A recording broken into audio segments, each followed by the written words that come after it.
My name is Paul Burton. I'm the editor-in-chief of the Hamilton Spectator. And it is our pleasure and privilege to be partnered with the Hamilton Community Foundation on Vital Signs. And it is my personal pleasure to be able to welcome you here all tonight.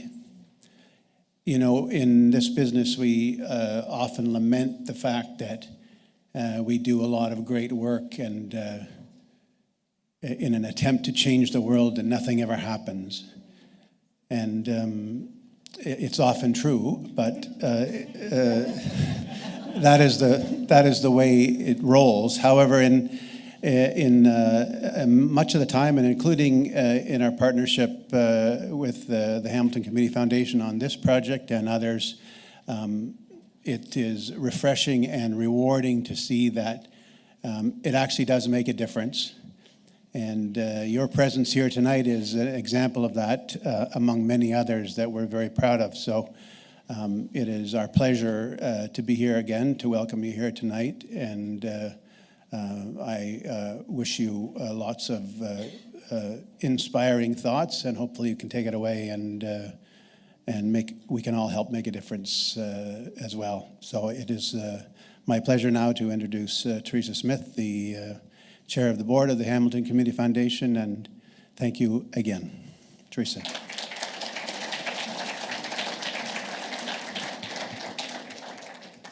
Thanks, Paul. You're a little taller than I am. And I'm glad you had to quiet the room. You just stood here and everybody got quiet for you, so that's great. Good evening, everyone. Again, my name is Teresa Smith, and I am quite honored and proud to be the chair of the Hamilton Community Foundation Board. And I see many of my board colleagues in the audience, past and present, and on their behalf. And I wonder if you can even just put up your hand and so that we can acknowledge your presence. On their behalf, I very much have the honor of welcome you all here so that we can actually launch what is the Vital Signs Report, which is a reflection of Hamilton with respect to arts, with respect to culture, the economy, some of the social determinants of health that are near and dear to our hearts, especially the one of late around education and, of course, income and housing and the like. We are quite honored that we've got a panel lined up for you. And they will, in fact, do some reflecting on what is in the report, perhaps some of the things that have improved, and some of the disparities that unfortunately tend to persist through the neighborhoods, and probably most importantly, I'm eager to hear from them on what ought we do, what should we do to actually be sure that we have an inclusive and vibrant city of Hamilton. So I'm very much looking forward to the evening. I very much encourage you to pause, reflect as you hear some of the report findings on what surprises you perhaps, what reassures you, what perhaps even troubles you, and in that, there may be a call to action because obviously what's most important about the information is what we do with it. So if you could reflect on that for me. And without further ado, I welcome our President and CEO, Terry Cooke, to the podium, who will MC the night for us. Thank you. Thank you.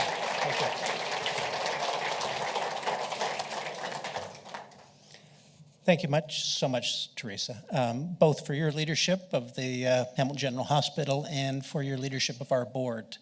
When you've been in business 65 years as the Community Foundation has been, you quickly recognize that continuity and excellence in leadership is what distinguishes you and allows you to do the great work that this organization has been able to do. And I'm so pleased to sit here with 4 or 5 generations of your predecessors and know that all of them moved the yardsticks from generation to generation, both helping us to expand our capacity, but also having the vision to take on some complicated issues.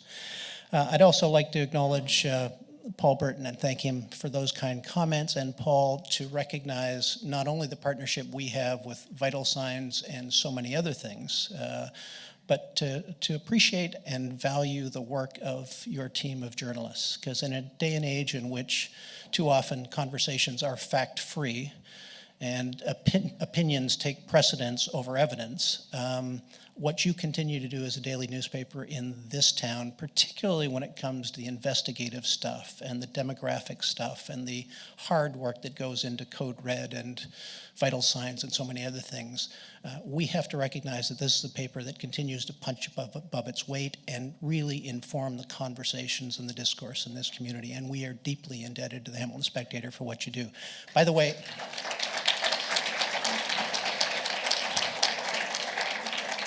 when I was an elected official and you used to torment me on a daily basis, I didn't necessarily share that high opinion of the good work of the Spectator. But in my old age and wisdom, I've really come to appreciate friendly journalists like my friend Steve Bust.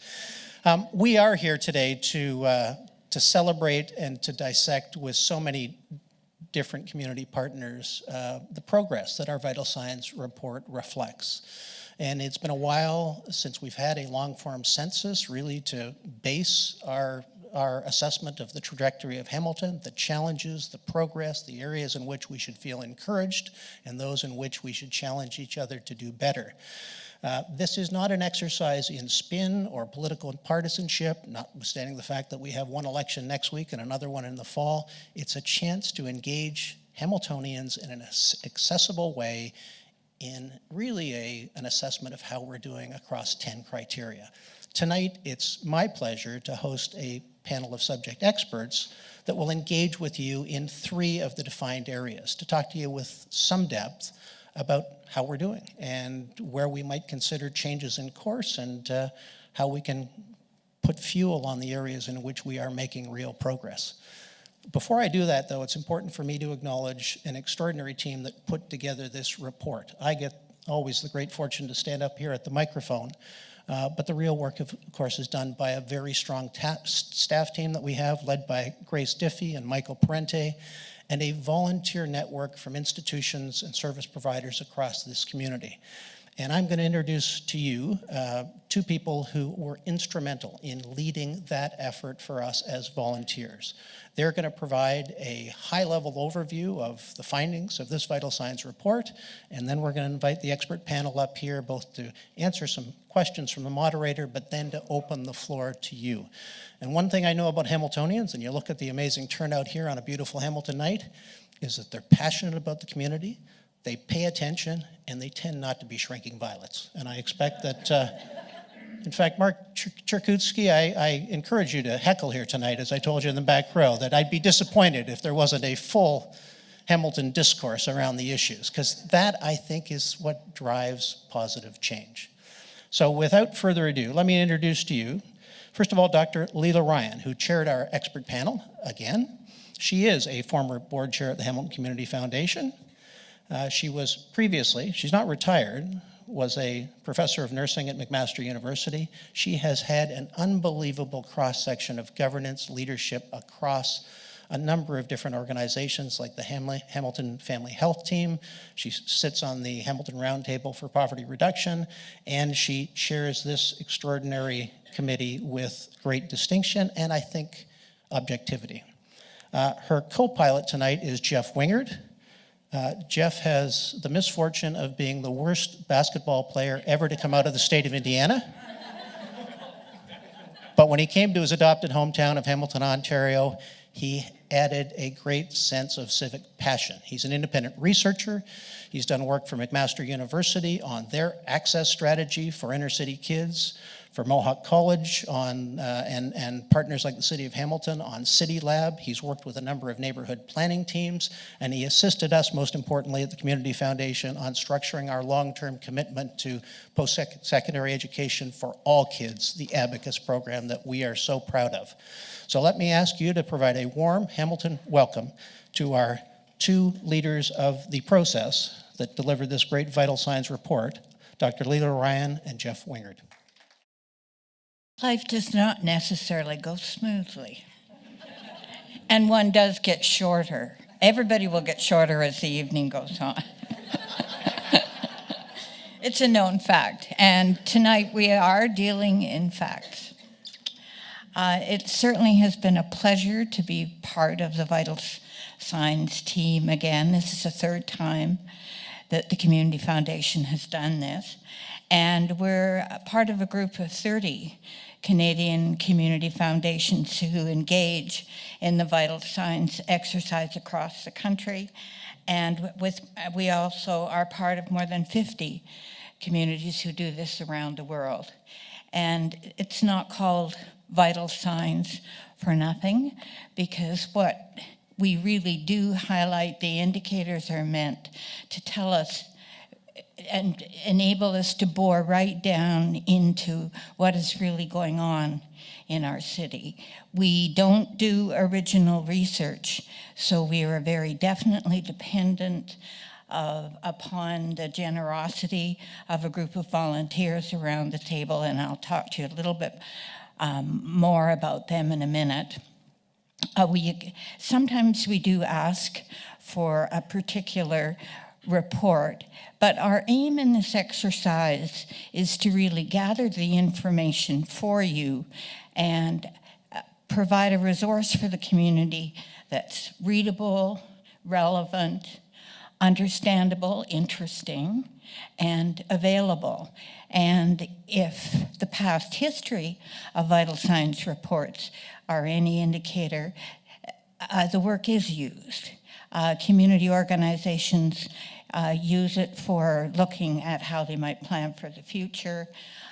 Students use it to find out sort of hardcore and solid information for projects that they may be doing, and it's a very useful planning tool. I also would like to point out that we are sitting rather atop an iceberg. If you look at the report online, you will see hamiltonvitalsigns.ca appearing periodically, and that will get you down further into the iceberg. So you can click on any one of the topics, and then you'll find more and more data below that. And those data are really interesting. What we have done is compiled it, made it easy to read, and hopefully it will spark conversations among you and entice you into looking a little bit further. Now, one of the really, and not necessarily unintended consequences, but is the joy of having a group of data people around the table. When we first did this, it was like having a strange bunch of cats in the room, and everybody was looking at each other and holding their little bags of data very close to their chest.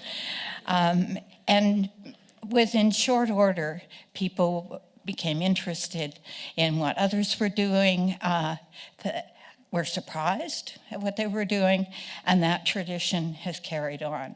There's a great generosity around the table of sharing. People commit to 3 or 4 meetings, but then Jeff is a person who's really good on the telephone and with email, and he digs, and people really don't quite know what they're in for when they get involved with Jeff.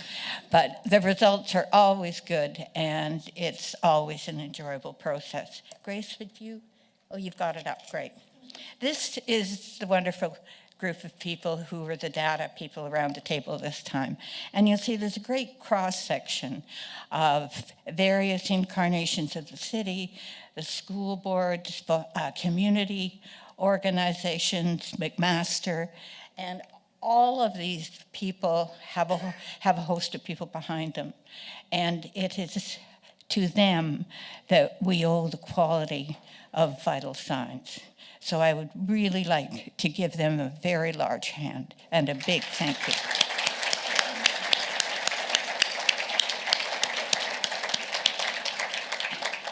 And my final note is really about the Spectator.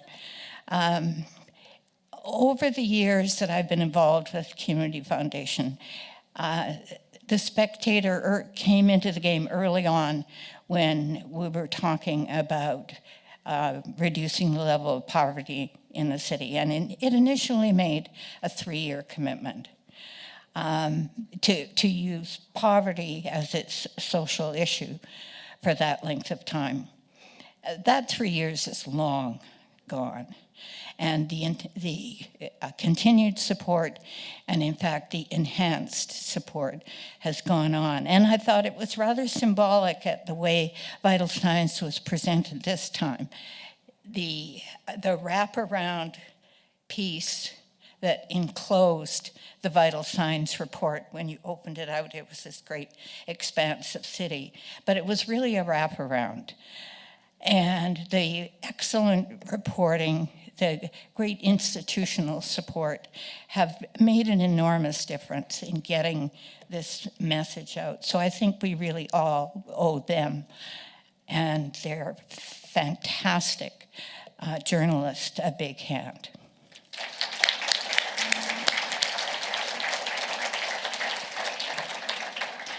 And one last thank you is to Grace Diffie, who Terry has already mentioned. She's the Vice President of Community Relations at the Foundation, and Grace really makes the trains run on time. You didn't know that, but if there's a train running on time anywhere, it's because Grace did it. And she's been such a great joy to work with, so thank you. And now I'll give it to Jeff, who supports us all. Thank you for your leadership. Again, just a word of thanks to the advisors that worked on, that helped me come up with this data. There's a lot of data in this report, and it's really helpful to have a group of experts that can help us understand what the trends mean and what the data is actually telling us so that we can bring that story to you. Thanks, Terry, for that kind introduction. I can see you're still a little bit bitter about the move I put on you the last time we played. Sorry about that.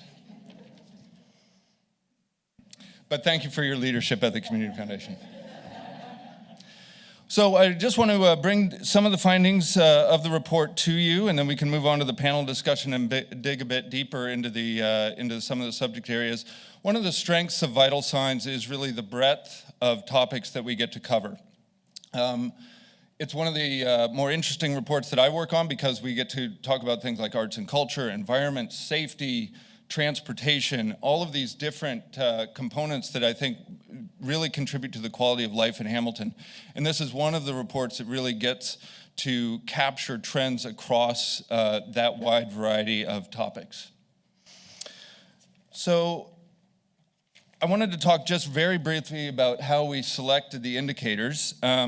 We used prior Vital Signs reports. So in each of the theme areas, we said we want a couple of things that really provide good measures for this issue. And what are they? We really relied heavily on prior Vital Signs issues so that we could track things over the last 8 years where we could measure some change. We really relied heavily on our advisors. So the members of our advisory committee would say, you know, a really good measure for environment is, for air pollution is PM 2.5, because that's the one that we need to focus on as a community. So we looked at that one in particular.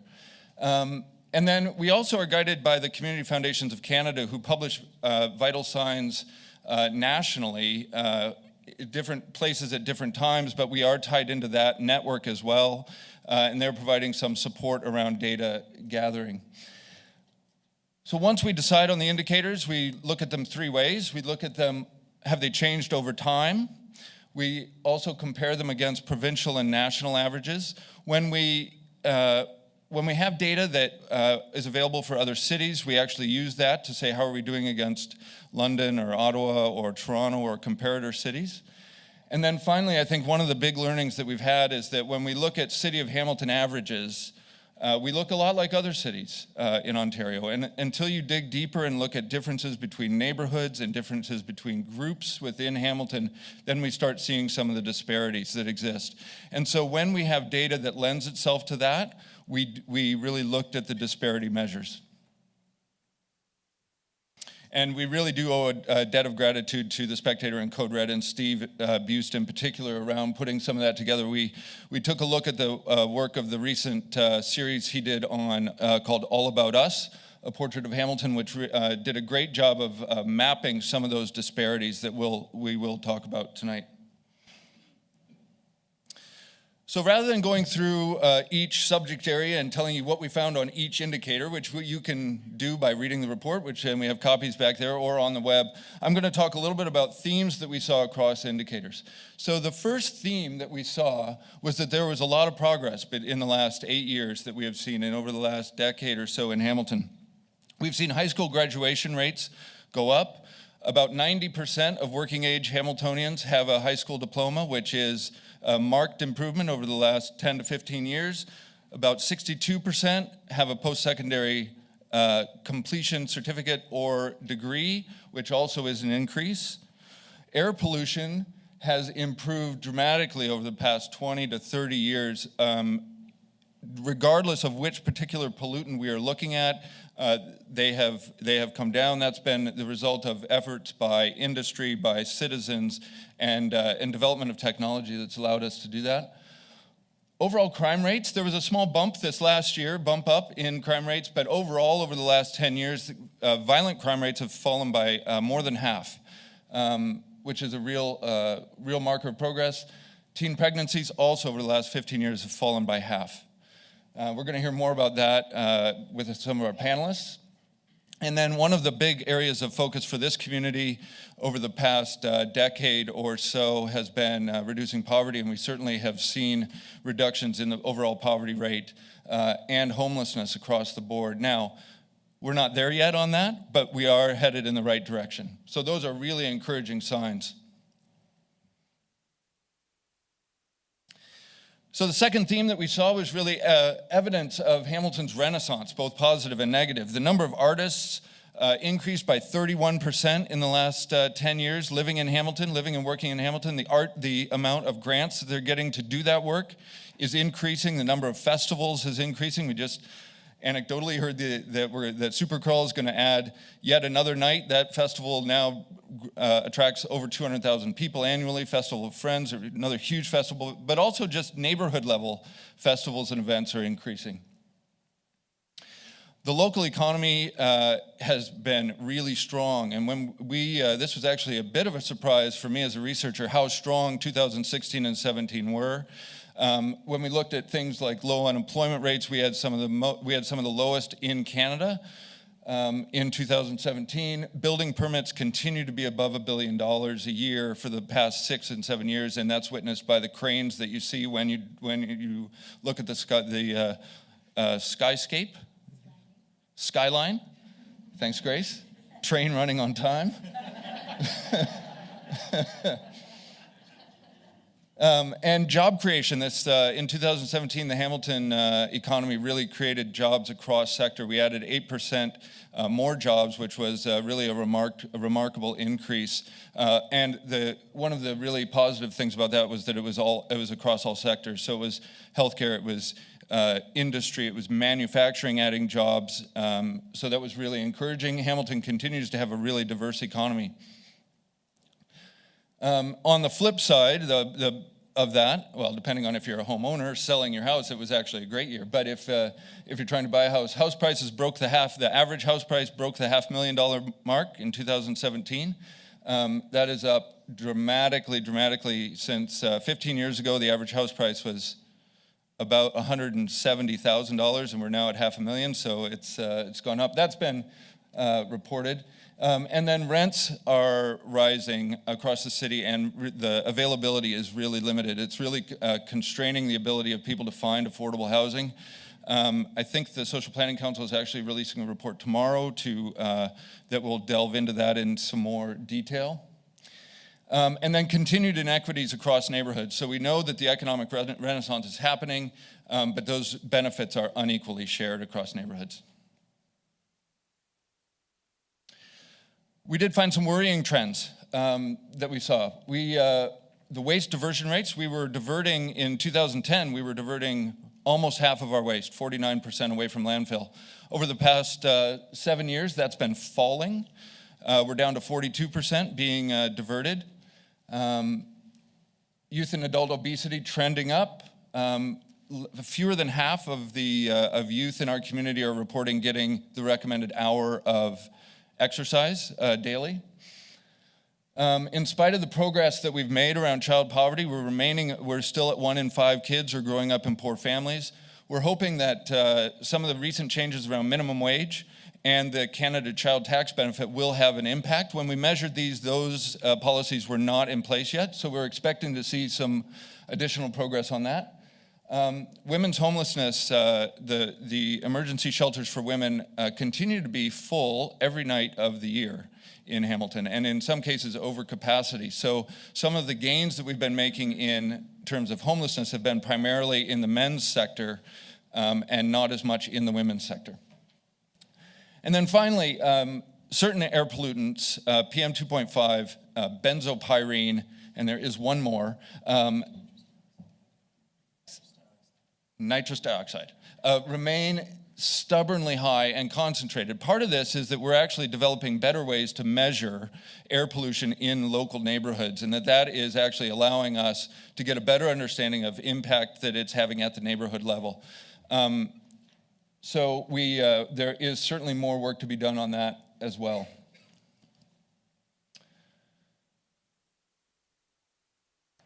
So a lot of findings around equity and inclusion in this report. We found that certain groups in our community are more than twice as likely to experience poverty as the general population. This is Indigenous people. Some newcomer groups, lone mother families, all have 2 to 3 times the likelihood of experiencing poverty as the general population. We know that some of those same groups continue to be victims of hate crimes and hate incidents. Those have risen a bit in the past year. We're going to hear more about women and visible minorities being underrepresented in leadership, but a big shout out to the YWCA McMaster, who've pulled off, I think, a really captivating report that captures some of the underrepresentation that's happening there. And it's safe to say that they looked at 6 sectors, and in all of those sectors, women and visible minorities were underrepresented in the leadership positions, and in some sectors, they were very underrepresented. We also saw some shifting immigration patterns. So we had about the same number of immigrants come to Hamilton that we had over a 5-year period as we did in previous 5-year periods. The countries of origin were different. So the top 4 countries of origin for the last 5 years were Syria, Iraq, Philippines, and India. And recently, as pointed out by Steve in the All About Us series, Arabic is now the 2nd most common language spoken at home in Hamilton, has taken over Italian. So the final theme that we identified here was that there are some real implications for citizen participation. And I think you've heard that from the previous speakers, that one of the things that we want to talk about is where can we take action, where can we reflect on these findings and make some additional progress, build on the progress that we're making, learn from that, and then apply that to other areas. So we know that Hamiltonians are giving to charity more than the provincial average. And the sense of belonging in Hamilton has been trending upward for the last 10 years. It's higher now than the provincial average. But that hasn't necessarily turned into turnout at the ballot box. So we have a provincial election in a week. The last provincial election we had, the turnout in Hamilton was about 50%. for the provincial election. We have a municipal election this fall. The municipal election turnout was 34% across the city in the last municipal election. And you can actually look at different neighborhoods in Hamilton, and the turnout rates are very different. There were 3 wards that were under 30% in turnout for the municipal election. So there are some real opportunities there, I think, to make sure that Hamiltonians are included and that we're hearing all voices. And finally, I think as we shift now to hear from our panelists about actions that we can take, one of the things that we saw across all of these themes is that there are real opportunities for local citizens and local government to make a substantial difference in all of these areas. And that's, I think, what we want to hear about from the panelists. So I thank you for listening. And Terry, over to you.